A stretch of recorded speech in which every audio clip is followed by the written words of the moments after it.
Better late than never.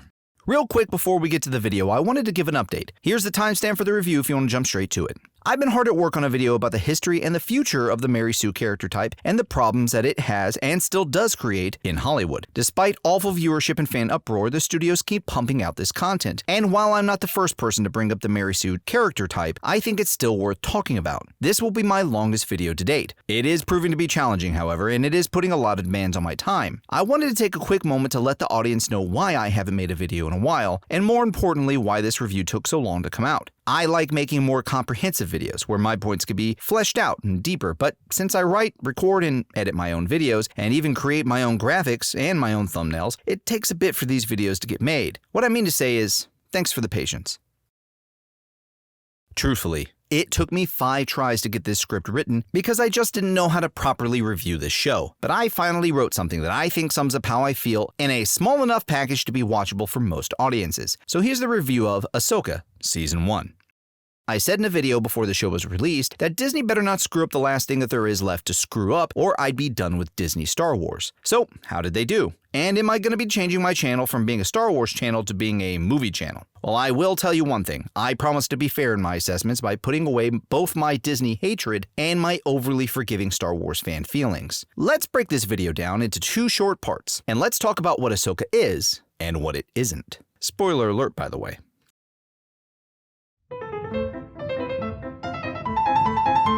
Ahsoka is a sometimes visually stunning show that has the most Star Wars feel to it than anything that has come out since the last episode of the Clone Wars. I think Filoni should get a lot of credit for this because even well-written and directed shows like Andor had a look that could easily have been another sci-fi show, but for the random Star Wars object placed to remind us what the show is supposed to be. Ahsoka feels like Star Wars most of the time, and it's starting to become really obvious that not everybody can make that look. I'm not even mad.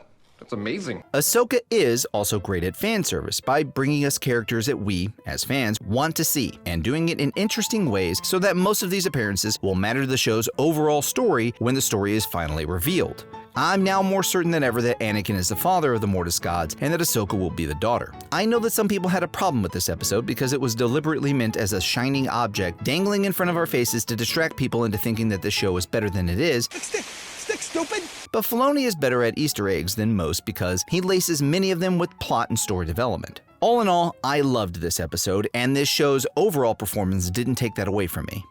Ahsoka is also further proof that Kevin Kiner is probably making the best music in Star Wars after John Williams. Much like his work on Rebels and Clone Wars, I found myself fully engaged with the show like any Star Wars movie because the music does such an amazing job at drawing you in. So definitely good there.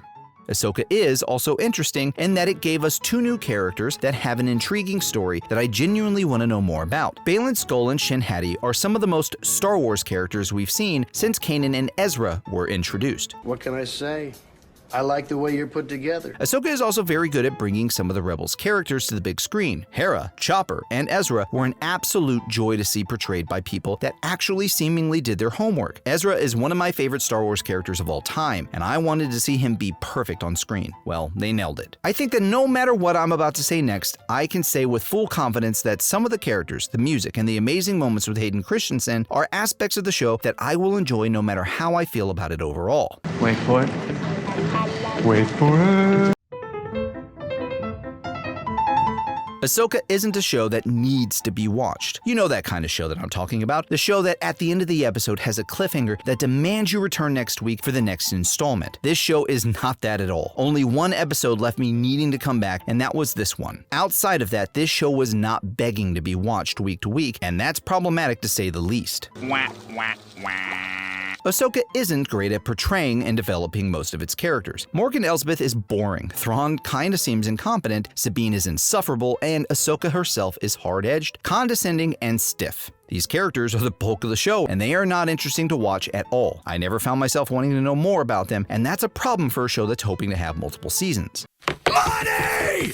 Ahsoka isn't free of modern politics. While Filoni doesn't overtly have the Force's female stuff injected into the show, it's still there. Don't get me wrong, he gets credit for keeping boss babe moments out of the show, but Ahsoka's main characters are all women, and all the men are either supporting roles or bad guys, which seems to be the only place men are allowed to be in Disney shows and movies today. He may not have shoved it in our faces, but the end result is still the same. If the bulk of your audience is boys and men, I just don't know who these stories are for. I mean, does Disney really think that boys and men want to only watch female heroes from now on? Because I'll tell you right now, we don't. You have no respect for logic. Ahsoka isn't good at making Jedi. Filoni screwed up pretty big, honestly. This was his biggest mistake I've ever seen, and it's what ruined the show for me. Sabine is not a Jedi and never should have been. Despite the insufferable performance that might not totally have been the actress's fault, the Sabine character was an anchor for this show. Your haircut is worse than Joyce Heiser's and just one of the guys.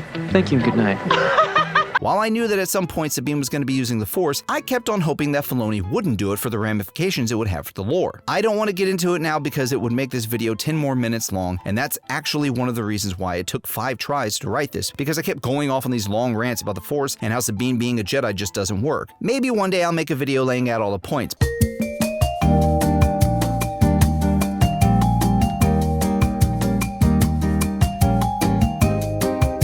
But for now, let me just say that this decision is lore-breaking, and this character dynamic is ruining the show. These two aren't interesting at all, and it makes little sense that they would be master and apprentice in the first place, and I think everyone knows it deep down.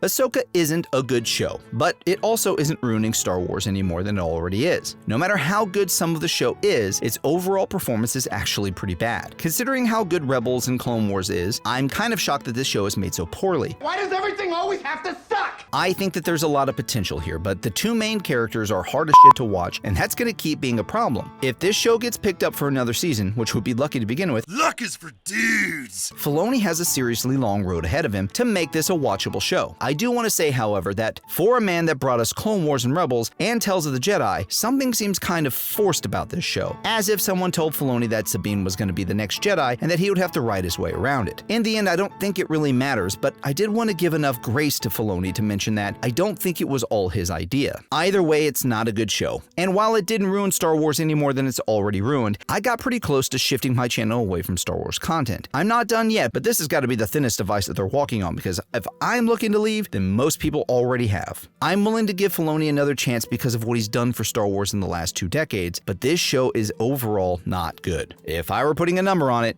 it'd be a 2 out of 5. I hope I've earned your subscription today. I know that this isn't the most comprehensive review, but I honestly just don't think that this show needs it, because it's already all been said. It's bad, and it needs fixing. It's that simple. Tell me what you think in the comments. I'm the Germexican. Thanks for watching, and I'll see you next time.